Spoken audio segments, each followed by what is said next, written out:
Good morning student, this is our lecture 13 and today we'll start section B। ठीक है, तो section B में हमने सबसे पहले स्टडी करना है अल्ट्रावायलेट स्पेक्ट्रोस्कोपी। तो अल्ट्रावायलेट स्पेक्ट्रोस्कोपी होता क्या है? सबसे पहले तो आपको स्पेक्ट्रोस्कोपिक मेथड्स पता होने चाहिए क्या होते हैं। देखो हम क्या करते हैं, कोई ऑर्गेनिक कंपाउंड होता है, हमें उसका स्ट्रक्चर डिटरमाइन करना है, तो हम क्या करते हैं, उनका बॉइलिंग पॉइंट लेते हैं, मेल्टिंग पॉइंट लेते हैं, रिफ्रैक्टिव इंडेक्स लेते हैं, कैलकुलेट करते हैं। तो मतलब इनसे हम आइडिया लगाते हैं कि हमारा स्ट्रक्चर, हमारे कंपाउंड का स्ट्रक्चर ये हो सकता है। ठीक है, बट ये बहुत टाइम कंज्यूमिंग टेक्निक्स हो जाती है, तो इसलिए कुछ स्पेक्ट्रोस्कोपिक मेथड्स होते हैं जिनकी हेल्प से हम स्ट्रक्चर इजीली कैलकुलेट कर सकते हैं और उसमें टाइम भी इतना नहीं लगता है। ठीक है, तो स्पेक्ट्रोस्कोपिक मेथड्स होते क्या है, मतलब किस प्रिंसिपल पे बेस्ड है? तो these are based upon interaction of electromagnetic radiation with the substance under consideration. तो इसमें होता क्या है, हम इलेक्ट्रोमैग्नेटिक रेडिएशन लेते हैं, वो इंटरैक्ट करती है with the substance which is under consideration, जिसका भी आपने कंपाउंड का स्ट्रक्चर इल्यूसिडेट करना है। ठीक है, तो आपके पास डिफरेंट टेक्निक्स होती है स्पेक्ट्रोस्कोपिक। तो first is UV spectroscopy, that is ultraviolet, second is infrared spectroscopy, then third is nuclear magnetic resonance, fourth is mass spectra।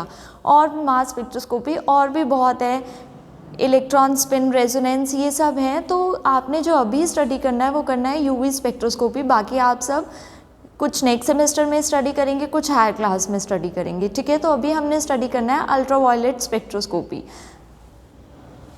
ठीक है, तो उससे पहले आपको इलेक्ट्रोमैग्नेटिक रेडिएशंस पता होनी चाहिए। तो इलेक्ट्रोमैग्नेटिक रेडिएशंस क्या होती है? इलेक्ट्रोमैग्नेटिक रेडिएशंस वैसे आपको पता है, आपने 11th क्लास में भी स्टडी किया है। वो इलेक्ट्रोमैग्नेटिक रेडिएशन वो रेडिएशंस होती है जिसमें इलेक्ट्रिक और ऑसिलेटिंग इलेक्ट्रिक और मैग्नेटिक फील्ड्स होते हैं, और ये electric magnetic fields perpendicular to each other होते हैं and to the direction of propagation of radiation.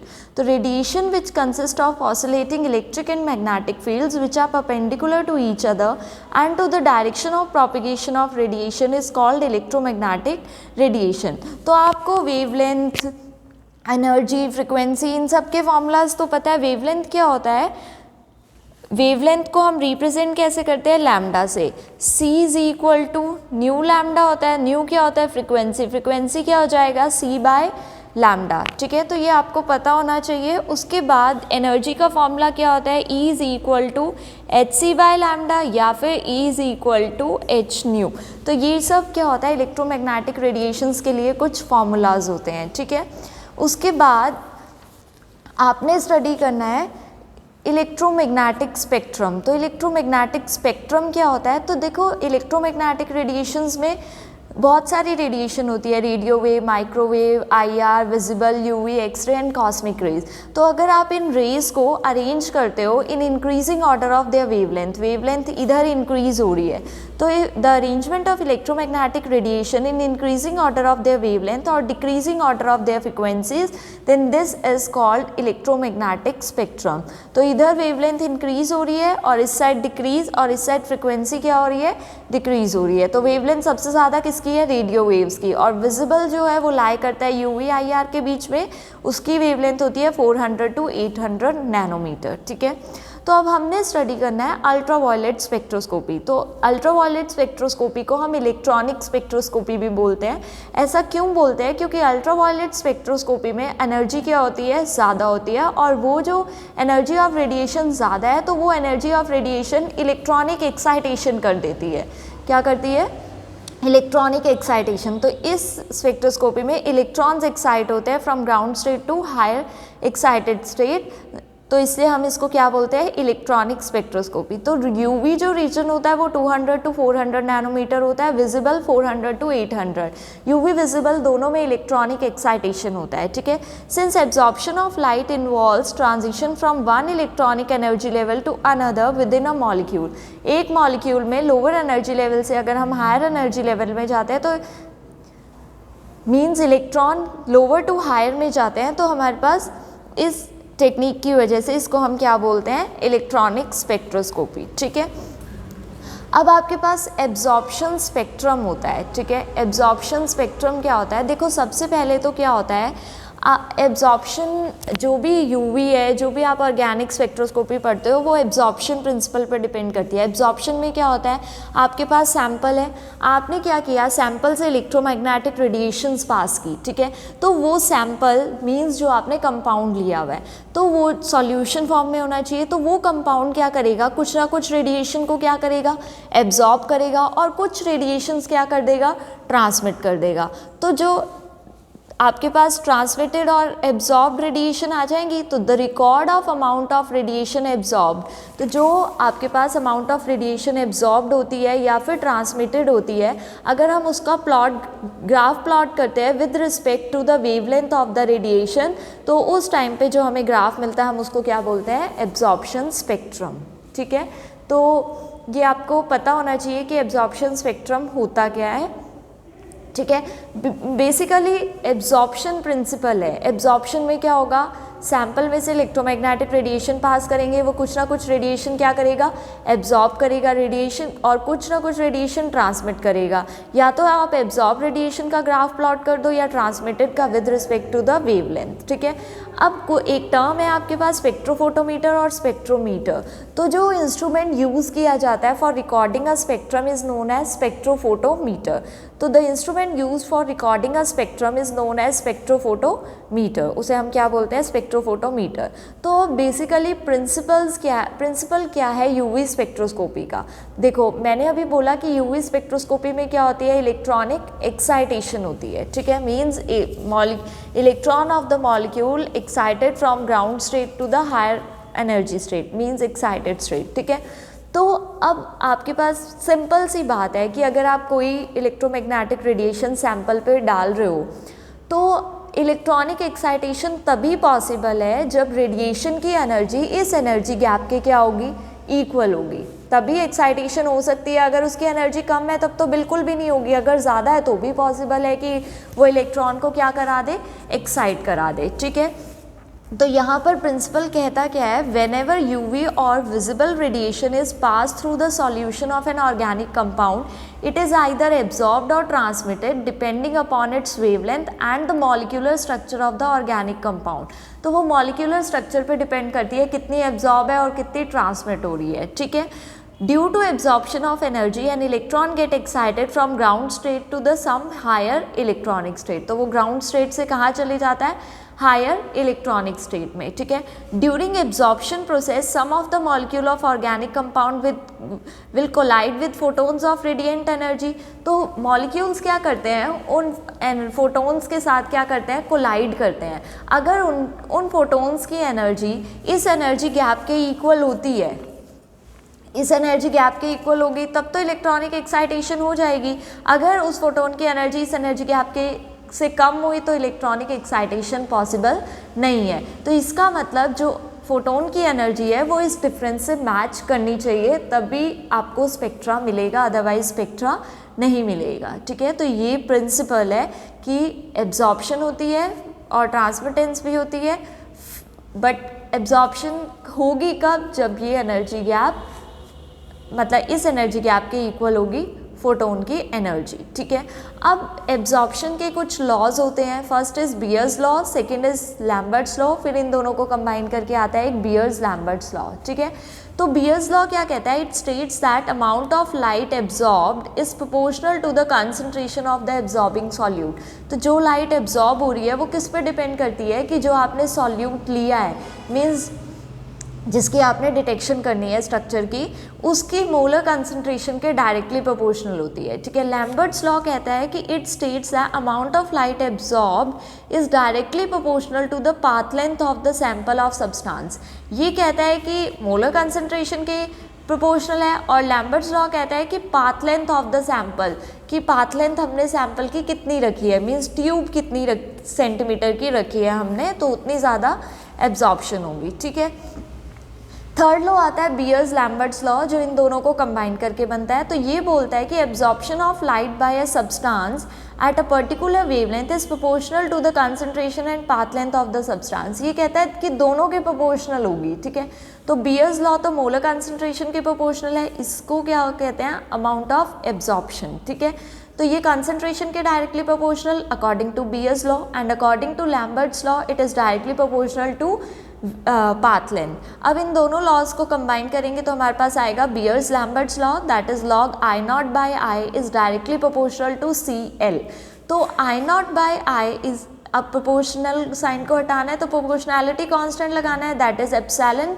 तो this log I naught by I is equal to epsilon C L. तो I naught क्या है हमारे पास, intensity of incident light, I क्या है, इंटेंसिटी ऑफ ट्रांसमिटेड लाइट, याद रखना है आपने। C is the concentration of absorbing substance, I it is L not I, L is the path length, L क्या है हमारे पास, L is the path length of cell containing the sample, and epsilon is the molar absorptivity, it is proportionality constant known as molar absorptivity और molar extinction coefficient, ठीक है। तो log I naught by I को हम और क्या बोल सकते हैं, ऑप्टिकल डेंसिटी और एब्जॉर्बेंस। तो हम इसको A is equal to epsilon C L भी लिख सकते हैं, इसको एब्जॉर्बेंस बोलते हैं log I naught by I को, और ऑप्टिकल डेंसिटी भी बोल देते हैं, ठीक है। तो A is equal to log I naught upon I is equal to epsilon C L, ठीक है। अब आपके पास कुछ लिमिटेशंस हैं बियर्ड लैम्बर्ट लॉ की। एक तो बियर्ड लैम्बर्ट लॉ सिर्फ सिंगल स्पीशी के लिए होता है, बहुत सारी स्पीशी के लिए नहीं है, ठीक है। So it is not applicable when solute sample and solvent interact with each other. अगर सॉल्यूट और सॉल्वेंट आपस में इंटरैक्ट करेंगे तो उसके लिए एप्लीकेबल नहीं है। It is not applicable when different form of absorbing molecules are in equilibrium. अगर कीटोइनोल टोटोमर हो गया तो भी ये एप्लीकेबल नहीं है। Not applicable when there is a thermal equilibrium between ground electronic state and low lying excited state. तो अगर एक्साइटेड स्टेट ग्राउंड स्टेट में भी अगर इक्विलिब्रियम आ गया तो भी ये पॉसिबल नहीं है। तो ये कहाँ एप्लीकेबल है, सिर्फ और सिर्फ सिंगल स्पीशी के लिए, ठीक है।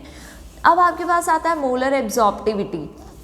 तो अभी एप्सिलॉन को एक्सप्लेन किया हमने, क्या है मोलर एब्जॉर्प्टिविटी और मोलर एक्सटिंक्शन कॉफिशिएंट। तो आपको पता है absorbance that is log I naught by I is equal to epsilon C L.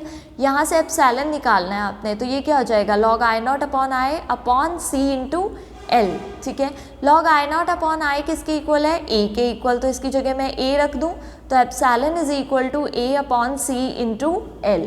तो एप्सिलॉन एक्चुअली में मेजर क्या करता है, it is a measure of intensity of absorption. ये क्या है, measure of intensity of absorption, absorption की intensity measure करता है, ठीक है। तो अब आपके पास एप्सिलॉन क्या आ गया, ए अपॉन सी एल, ठीक है। तो आपको पता है ये तो कांस्टेंट होगा क्योंकि रेशो है। सी क्या है, मोल पर लीटर होता है, लीटर को क्या लिख सकते हैं हम 1000 सेंटीमीटर क्यूब। एल क्या है, पाथ लेंथ, सेंटीमीटर इसकी यूनिट होएगी, तो यहाँ से सेंटीमीटर, एक सेंटीमीटर कैंसिल, सेंटीमीटर स्क्वायर बचा, तो यूनिट्स क्या हुई 1000 सेंटीमीटर स्क्वायर पर मोल। हम शो नहीं करते हैं यूनिट्स, हम लिखते नहीं हैं क्योंकि जस्ट हम इंटेंसिटी शो कर देते हैं इसके लिए। तो value ranges from 0 to 10⁻⁶। Value की रेंज कहाँ है इसकी, 0 से लेकर 10⁻⁶ तक। तो अगर ग्रेटर देन 10⁻⁴ है तो मीन्स हाई इंटेंसिटी एब्जॉर्प्शन है, अगर लेस देन 10⁻⁴ है तो इसका मतलब लो इंटेंसिटी एब्जॉर्प्शन है, ठीक है। उसके बाद आता है हमारे पास percentage transmission, means percentage transmittance भी बोलते हैं हम इसको, ठीक है। तो ट्रांसमिटेंस जो होता है वो इक्वल होता है आई अपॉन आई नॉट के। किसके इक्वल होता है, आई अपॉन आई नॉट के, ठीक है, याद रखना है आपने। तो परसेंटेज ट्रांसमिटेंस क्या होगा 100 into I upon I not, ठीक है। नाउ प्रेजेंटेशन ऑफ स्पेक्ट्रम, आप प्रेजेंट स्पेक्ट्रम को प्रेजेंट कैसे करते हैं, ठीक है।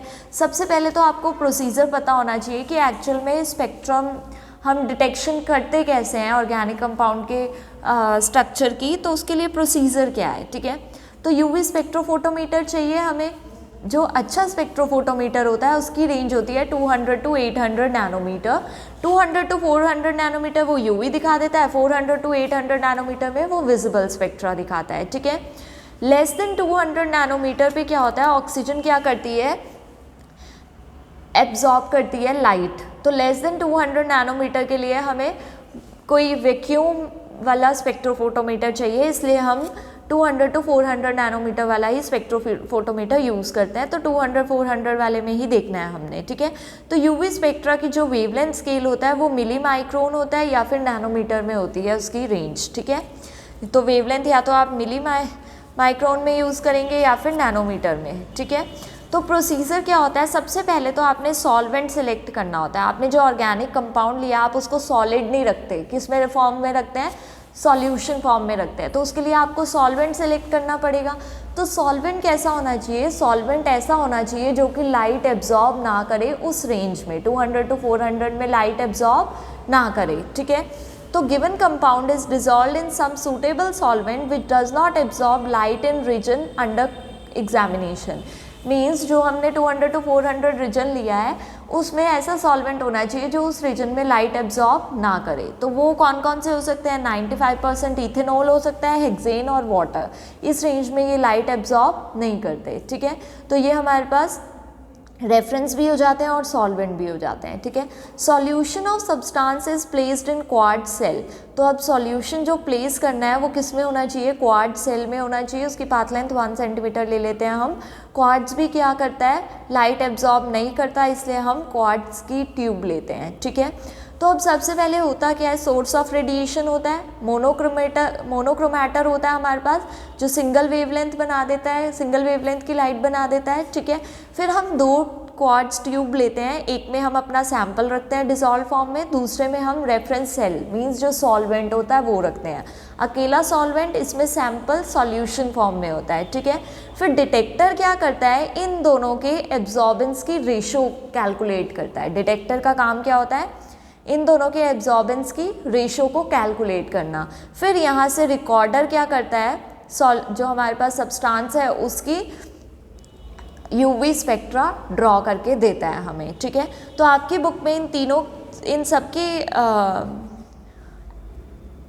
वर्क बताया हुआ है, तो वो आपने स्टडी करना है अपनी बुक से। मैंने एक्सप्लेन कर दिया है कि सोर्स ऑफ रेडिएशन है, मोनोक्रोमैटर सिंगल वेवलेंथ की लाइट बनाने के लिए, फिर यहाँ रेफरेंस सेल, यहाँ सैंपल सेल, रेफरेंस मींस अकेला सॉल्वेंट और ये सॉल्यूशन फॉर्म में, डिटेक्टर इन दोनों के एब्जॉर्बेंस की रेशो बताता है। फिर यहाँ से रिकॉर्डर क्या करता है, absorbance of substance with respect to the wavelength. तो सोर्स ऑफ लाइट क्या होगा, अगर यूवी है तो हाइड्रोजन और ड्यूटेरियम डिस्चार्ज लैंप होते हैं, अगर विजिबल है तो टंगस्टन फिलामेंट लैंप होगा आपके पास, ठीक है। तो ये आपने याद रखना है। नेक्स्ट है आपके पास प्रेजेंटेशन ऑफ स्पेक्ट्रम। ये तो आपके पास था कि कैसे स्पेक्ट्रा रिकॉर्ड करते हैं, ये आपके पास कैसे स्पेक्ट्रा प्लॉट करते हैं। तो मैंने आपको बोला कि एब्जॉर्बेंस का प्लॉट होता है with respect to the wavelength, ठीक है। तो ऐसा प्लॉट आता है हमारे पास, बैंड्स आते हैं, आपने याद रखना है। सिंपल लाइंस नहीं आती, शार्प लाइंस नहीं आती, हमारे पास क्या आते हैं, बैंड्स आते हैं। तो ये हमारे पास एब्जॉर्बेंस हो गई, ये हमारे पास वेवलेंथ होगी इन नैनोमीटर। तो ये आपके पास ब्यूटाडाइन का क्या है, यूवी स्पेक्ट्रा है, ठीक है। और सॉल्वेंट हमने कौन सा लिया, हेक्सेन लिया। तो ये आपस में भी इंटरैक्शन शो नहीं करेंगे। तो आपके पास प्लॉट ऐसा आता है। तो लैम्डा मैक्सिमम है 217 नैनोमीटर पर, कितने पर, 217।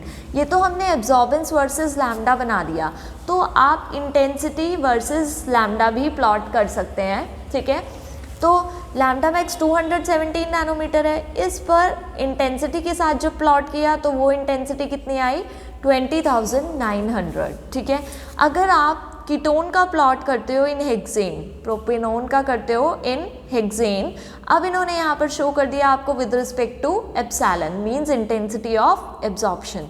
तो जब यहाँ प्लॉट किया तो यहाँ लैम्डा मैक्स कितने पे है, 279 नैनोमीटर, और ई मैक्स कितना है, 15। तो डिफरेंट ग्राफ्स के, डिफरेंट कंपाउंड्स के लिए डिफरेंट लैम्डा वैल्यूज़ होती है, डिफरेंट इंटेंसिटी होती है और डिफरेंट एब्जॉर्बेंस होती है। तो ये हमारे पास एब्जॉर्प्शन स्पेक्ट्रा होता है, यूवी स्पेक्ट्रा, ठीक है। ऐसे प्रेजेंट करते हैं हम स्पेक्ट्रा को। ये तो थी प्रेजेंटेशन। अब मैंने बोला आपको कि बैंड्स आते हैं, शार्प लाइंस नहीं आती, उसका रीज़न क्या है, ये बहुत इंपॉर्टेंट क्वेश्चन बनता है। Explain why a UV spectrum consist of bands and not of peaks. Sharp peaks नहीं होती, बैंड्स क्यों बनते हैं, शार्प पीक्स क्यों नहीं बनती। तो सबसे पहले आपको पता होना चाहिए कि इलेक्ट्रॉनिक स्टेट जो होती है उसके अंदर फर्दर सब लेवल्स होते हैं, ठीक है। कैसे, ये ग्राउंड इलेक्ट्रॉनिक स्टेट है ये वाली, इसके अंदर क्या है, वाइब्रेशनल लेवल्स होंगे, ये दो वाइब्रेशनल लेवल है, न्यू नॉट और न्यू वन। और ये जो इसके अंदर छोटे छोटे लेवल्स हैं, ये कौन से लेवल्स हैं, ये रोटेशनल लेवल है।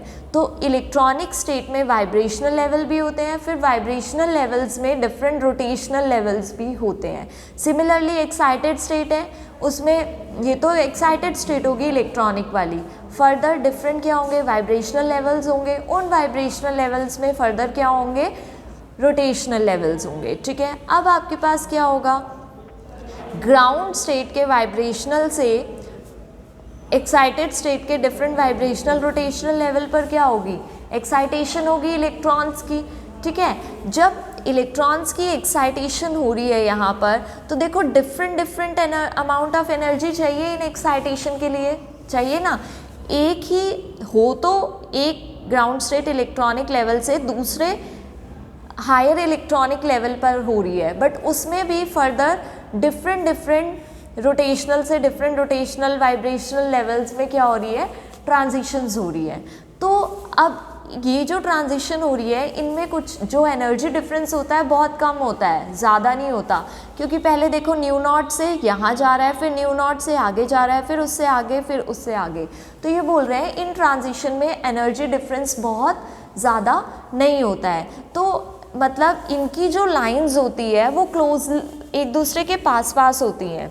अगर आप इन एनर्जी का, इनके लिए एनर्जी का स्पेक्ट्रम ड्रॉ करोगे तो ये लाइंस क्या होंगी, क्लोज होगी, इनकी एनर्जी डिफरेंस बहुत ज़्यादा नहीं होगा। अगर इनका एनर्जी डिफरेंस ज़्यादा नहीं होगा तो ये लाइंस एक दूसरे में मर्ज जैसे हो जाती हैं और आपको क्या शो होता है, बैंड्स शो होते हैं, शार्प लाइंस शो नहीं होती है, ठीक है। In a molecule each electronic level is associated with a number of vibrational sub level and each vibrational level is associated with a number of rotational sub level.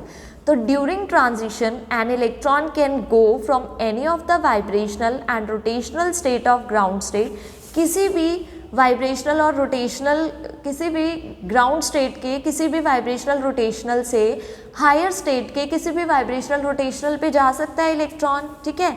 अब ऐसा होगा तो it can go to any of the sub level in the excited state due to vibrational and rotational changes along with electronic changes. Electronic changes के साथ साथ क्या change होते हैं, वाइब्रेशनल चेंज भी होता है और रोटेशनल चेंज भी होता है। तो large number of transitions required slightly different energy. तो ये जो ट्रांजिशंस होती है इनकी एनर्जी क्या होती है, बहुत ही कम डिफर करती है एक दूसरे से, ठीक है। तो so the absorption spectrum contains large number of line, तो जो स्पेक्ट्रा आएगा वो बहुत सारी लाइन कंटेन करेगा which are very close together, तो वो एक दूसरे के क्या होंगी, पास होंगी and hence recorded in the form of broad band. तो आपको पीक्स शो नहीं होंगी, क्या शो हो जाएगा, ब्रॉड बैंड शो होंगे, क्योंकि वो लाइंस बहुत पास पास होती है और फिर वो बैंड्स की फॉर्म में शो हो जाती हैं, ठीक है। तो ये बहुत इंपॉर्टेंट क्वेश्चन है, पता होना चाहिए। इसका मेन रीज़न क्या है कि आप सोचते हो कि सिर्फ इलेक्ट्रॉन ग्राउंड से एक्साइटेड में चले जाता है, अकेला ऐसे नहीं होता, रोटेशनल और वाइब्रेशनल लेवल भी क्या होते हैं, चेंज होते हैं, ठीक है। वहाँ एक्साइटेशन होती है तो आपको क्या मिलता है, ब्रॉड बैंड मिलता है। तो ये तो था यूवी स्पेक्ट्रा की स्टार्टिंग और इंट्रोडक्शन। तो अगर आपको कुछ भी डाउट हो तो आप मुझसे पूछ सकते हो।